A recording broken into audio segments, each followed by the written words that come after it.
The ICLA, the Irish Copyright Licensing Agency, is a collective management organisation similar to IMRO, but we represent the text and image sector.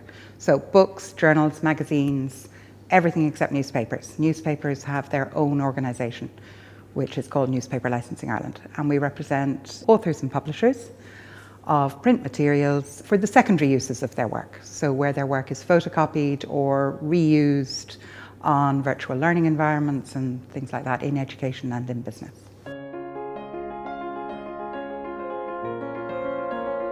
Digital has allowed publishing to do things better, do things quicker, and get material out to more people. It hasn't reduced costs, which is the thing people always think of, because until very recently, while books and print materials are zero rated for VAT in Ireland, the digital content was a service, therefore it was at 23%. So even where you had perceived savings on paper and distribution, you lost that with the 23%. Publishing is generally a very small margin business. You'd be lucky in a publishing house in Ireland to have a margin of 10%. So it's a small industry in Ireland. We're overshadowed by our nearest neighbour, the UK, and roughly 80% of materials sold in Ireland come from the UK originally. How has it changed in digital? Well, the main way it's changed is in sales, in how content gets to the market. You have new players. You have players like Amazon who have really changed publishing completely and how readers actually get to the content. But they are perceived by the public as small organisations, and the publishers are still perceived as the giant companies. People don't really think of Google and Amazon and Facebook as these giant tech companies, which is what they are. But what has happened is the money that used to flow through bookshops, etc., is now all based on advertising by these huge tech companies and through sales through Amazon. Amazon, interestingly, have developed their own publishing arm, which is the UK side of it is actually run by an Irishman, Owen Purcell, which is Amazon Publishing. So they've seen the merit in becoming the publisher also. But one of the big issues that we have in the digital environment is that publishers really haven't managed to sell to the readers, to the public, what value they bring to publishing. You hear a lot of talk about self-publishing, and self-publishing is a thing. It's a huge thing. There's a lot of self-published material out there. But a lot of successful authors who do self-publishing realize they have to become publishers. They have to edit their material properly, they have to package it, they have to promote it. But promotion is another big thing that has changed. Where publishers used to be able to afford to do a lot of promotion for authors, authors now have to self-promote. And Twitter and Facebook and other social media have made that a much larger part of their job. So there was an author on Twitter yesterday, an Irish author, apologising for the fact that their Twitter feed this week was going to be all about self-promotion, because that's how to sell their book. And one of the bookshops came back, and Gutter Bookshop came back and said, no, you have to do that now. This is a really good thing. Don't feel ashamed of self-promoting. But for a lot of authors, being able to promote their own work, it's not a skill they have. A lot of authors are very solitary people. They don't necessarily enjoy that self-promotion and that publicity part of it. And that's something publishers used to bring. But in the age of social media, that's now the job of authors. So those are some of the sorts of changes that have happened. Fair use, first of all, is an American concept. It is a concept that material can be reused, but the parameters are set by the courts. So each case of a fair usage has to be determined on its own merits. Whereas in Europe, we have much more defined limitations to what you can do, and we call it fair dealing in Britain and Ireland. And that is, you can reuse somebody's work under certain circumstances and for certain purposes. But whatever use you make for free of the work, it must not prejudice the legitimate interests of the rights owner. And that concept comes from something called the three-step test, which is part of the Berne Convention, which is the international treaty which sets out authors' rights and was first drafted by Victor Hugo in the 1870s. What is fair in relation to getting paid for your work? For most authors, they will get a percentage royalty of their work, and that'll be quite a low percentage, and it will depend on their bargaining power from the publisher, how much they receive, or if they are self-publishing, how much they get from the platforms that they work for. There's a huge push these days to work for free. There's a massive concept across all of the industries that material should be free to consume and free to use. Joanne Harris, the author of Chocolat, which was made into a big film, she tweeted the other day, and I copied it. She turned down in the first week in February 4 festivals because they had no budget for speakers, 1 week-long writing course which didn't have a budget for teachers, 3 articles which would be paid in exposure, and 1 film project which had no budget to pay for the book and wanted her to write the screenplay for free. So that's what she turned down as requests in the first week in February, and she puts that out on Twitter a lot to create awareness that really a lot of authors are being pushed into doing things for free because of exposure, or maybe somebody will buy your books if you do this, but that's not fair. People should be paid for the work they do.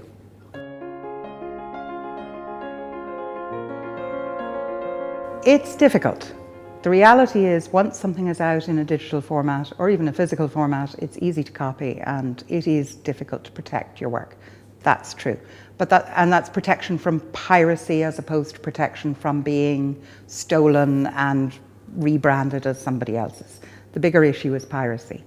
At the moment, a recent estimate in the US is that e-book piracy costs the industry about $300 million in a year. So it is huge. There is a lot of piracy, and really the only way you can do it is to check that your material is not being pirated. Mostly it's done through these large websites. Some of it's done through what look like legitimate library websites in the US. Really, you have to go and look and find out if your work is on any of these websites. It's a fairly easy Google search to do. You search for the title of your book and PDF, and you'll find out if there are illegal PDFs. And then either if you have a publisher or you yourself can send a notice, a takedown notice. And that's really the main way of getting material taken down. It does work, but the reality is, as with the film industry and the music industry, as quickly as you take down some of these sites or take down your material, it goes back up again somewhere else. So it is difficult, it is an issue.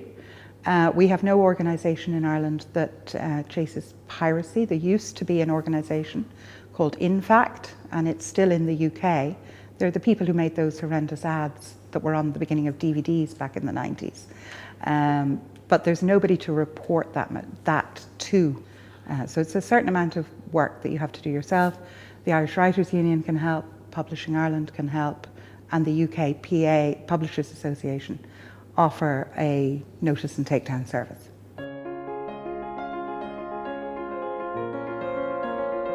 It's no more effective than it is in any of the other content industries, in that it is quite quick for the material to go back up again. So you need a multifaceted approach. So you have to issue the notice and takedown, try and get the sites taken down. You have to try and get the internet service providers to block the sites. That's not happening in the publishing industry as much as it is in the music and film industry. But it is, and there's an awareness raising issue.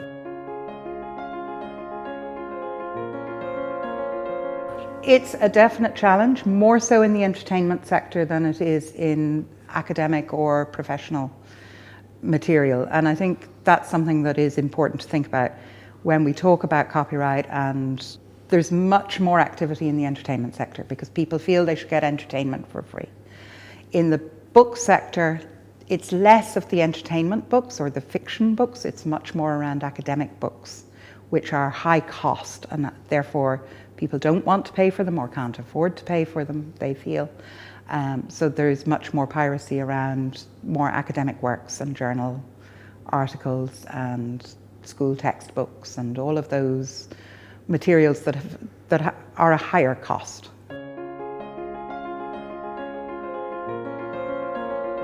In the film industry and the music industry, it's very much around the ISPs, and you target the ISPs, and we have a graduated response system in Ireland where the film industry and the music industry have gone to court with the ISPs, and the ISPs then filter what people are doing, and they issue notices, and they will cut you off from your internet access. Of course, you can just move, but there is this graduated response.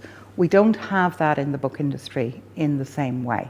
So for published works, it is much more about awareness raising, and that goes for everyone. Creating an awareness that illegal content is damaging to everybody.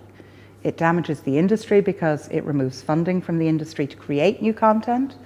It's damaging to the fabric of society that everything is for free.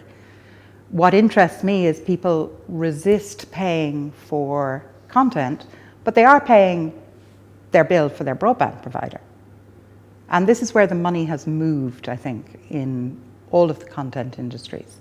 That the money has moved from paying for the actual physical content, the physical book, the physical film, into paying, you're already paying your broadband provider. And that's where the solution of something along the lines of an internet tax would compensate. It won't be popular, but it may be something that compensates. There is new legislation coming in the European Union, and that will introduce what's known as Article 13, which if you've been looking at YouTube or Wikipedia or anything else in the last few months, you'll have seen a lot of material against Article 13. And Article 13 is about addressing that value gap as much as dealing with piracy. And it will make sure that companies like YouTube, the large platforms, will have to filter content to recognize copyright protected material and either license it or take it down. And that will improve the situation because a lot of the consumption of illegal content is done through these platforms.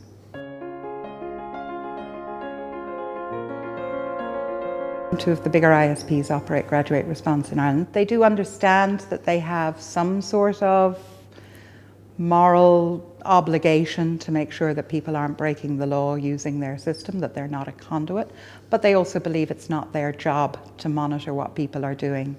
And they're reluctant to put in these filters, but there is a lot of material already being filtered. These upload and download filters are already in place. They're just looking for other things. There's a fair amount of looking for, it's the same systems that will be used for looking for other illegal content, not copyright illegal content, but other illegal content online. So they will come on board eventually.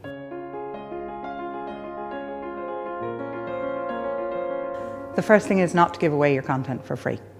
Don't be tempted to give away your content for free early on just to get exposure. It's really important to value the work you put into creating your material. If you're writing a book, it's going to take you a year to write that book. It's going to take maybe another year for it to be edited and for it to get out to market. You need to be compensated and paid for that time.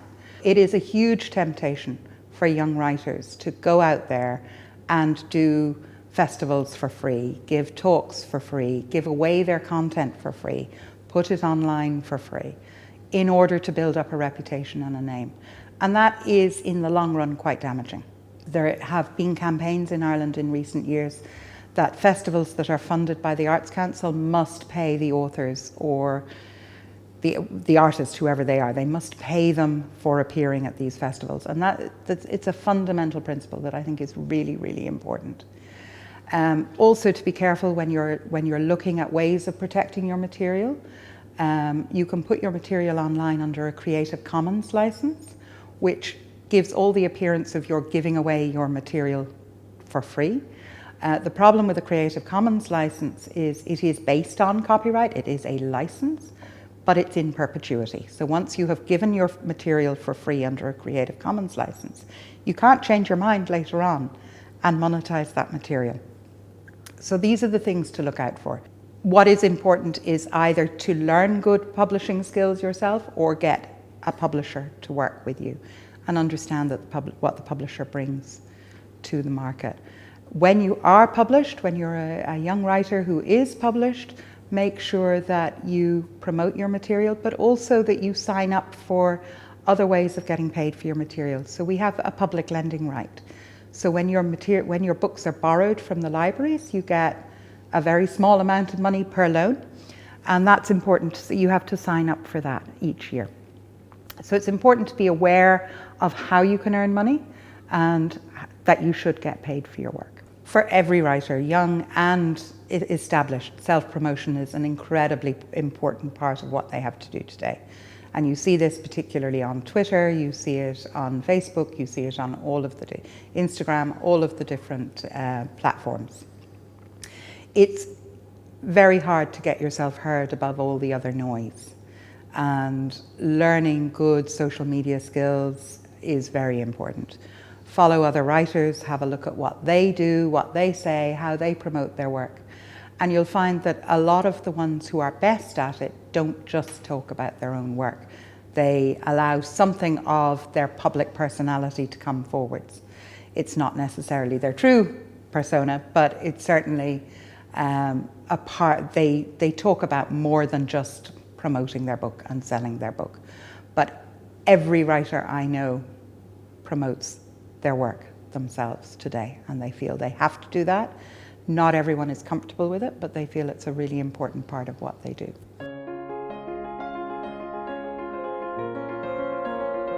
There are different types of disputes. The first for many authors is a dispute or an understanding of what's in the contract they're being offered by a publisher.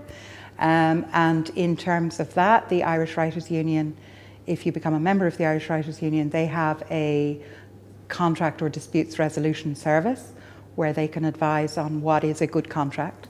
As is often the case with contracts, whoever drafts the contract, it tends to be that bit more one-sided, and it's very important for authors to understand that the contract that they're given by the publishers is not a final document, it's not set in stone, and that they should look out for what is best practice.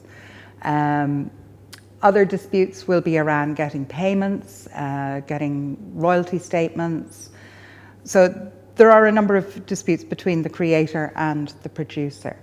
And then, as we've talked about already, piracy. There is an alternative dispute resolution service through one of the UN agencies, the World Intellectual Property Organization. They have an ADR service. There has been talk about introducing a similar service for Ireland during our copyright review in 2013, but nothing has come out of that yet. But there is new copyright legislation going through the Parliament at the moment, which will aim to improve access to the courts for rights holders. So to be able to do smaller claims, because at the moment most copyright disputes will go through the High Court, which is unachievable for most people. We're beginning to see the tide turning against some of the bigger platforms, partly because of their interesting tax situations in each country. They're not being seen as the great benefactors that they were. We're seeing the introduction of legislation at European level which will make people like Google pay for content. They'll have to license news content, they have to license magazine content. So we are seeing a shift. However, what we're also seeing is that authors' incomes are going down year on year. There has been research done in the UK, in the US, in Ireland on what the average earning of an author. We tend to think of the authors who earn huge money, the really big names that earn, the J.K. Rowlings that have earned a lot of money. But for every J.K. Rowling, there are hundreds and hundreds of authors who are earning between €5,000 and €10,000 a year from their writing. And most of them will have to have other jobs as well. So we are seeing an ongoing decline in income for authors. Hopefully there will be a rebalance, because the money is certainly not going to the publishers, it's going to the tech companies. So I think we will see a rebalance over time, and I'm hoping so. Because there is a big movement across Europe to create awareness of the importance of paying for people's content. I'm cautiously optimistic.